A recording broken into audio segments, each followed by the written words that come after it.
నమస్తే అండి. నేను doctor Bhargavi, senior consultant doctor care homoeopathic clinics. So ఈరోజు మనము ఈ సీజన్ చేంజెస్ అవుతున్నాయి. ఇప్పుడు మనకి చలికాలం నుంచి ఎండాకాలంకి రాబోతున్నాము.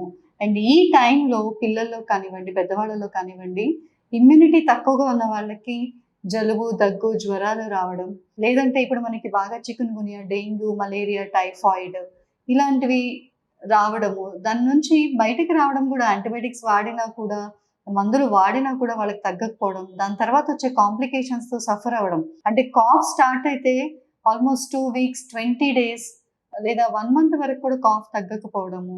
దాని నుంచి వాళ్ళకి ఆయాసం రావడము, లేదంటే అలర్జీస్ రావడము. ఇలాంటివన్నీ తరచూ మనం ఈ మధ్య కాలంలో ప్రాక్టీస్‌లో చూస్తున్నాము. వీటికి మనం ఏం చేయాలి అంటే గనక, ఎప్పుడైతే కంప్లెయింట్ వస్తుందో అప్పుడు ట్రీట్మెంట్ కాకుండా ముందుగానే పిల్లల్లో అయితే గనక వాళ్ళ ఇమ్యూనిటీ మీకు అర్థమైపోతుంది. తరచూ వాళ్ళు జ్వరము, జలుబు, దగ్గు, ఏదైనా ప్లేస్ మారితే సఫర్ అవ్వడము, లేకపోతే కొంచెం సీజన్ మారినా, కొంచెం చల్లటి వస్తువులు తిన్న వాళ్ళకి ఫీవర్, కోల్డ్, కాఫ్ రావడం కానివ్వండి, లేకపోతే ఏదైనా బయట ఫుడ్ తింటే వాళ్ళకి ఇమ్మీడియేట్‌గా లూజ్ మోషన్స్ అయిపోవడం, స్టమక్ ఫ్లూ అంటాం. ఇలాంటివి రావడం కానివ్వండి, ఇట్లాంటి సింప్టమ్స్ కనుక కనిపిస్తే వాళ్ళకి ఎప్పుడో సఫరింగ్ వచ్చినప్పుడు మందులు కాకుండా ఇమ్యూనిటీ బూస్టింగ్ కోసం అని చెప్పి పిల్లల్లో ఎస్పెషల్‌గా ఇమ్యూనిటీ ట్రీట్మెంట్ కనుక చేసుకుంటే అది హోమియోపతిలోనే సాధ్యం.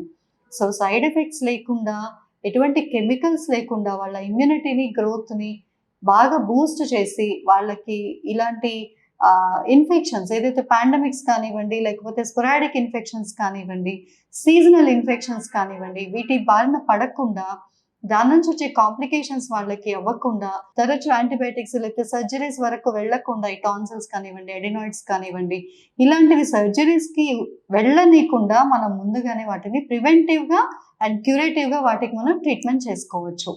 Thank you.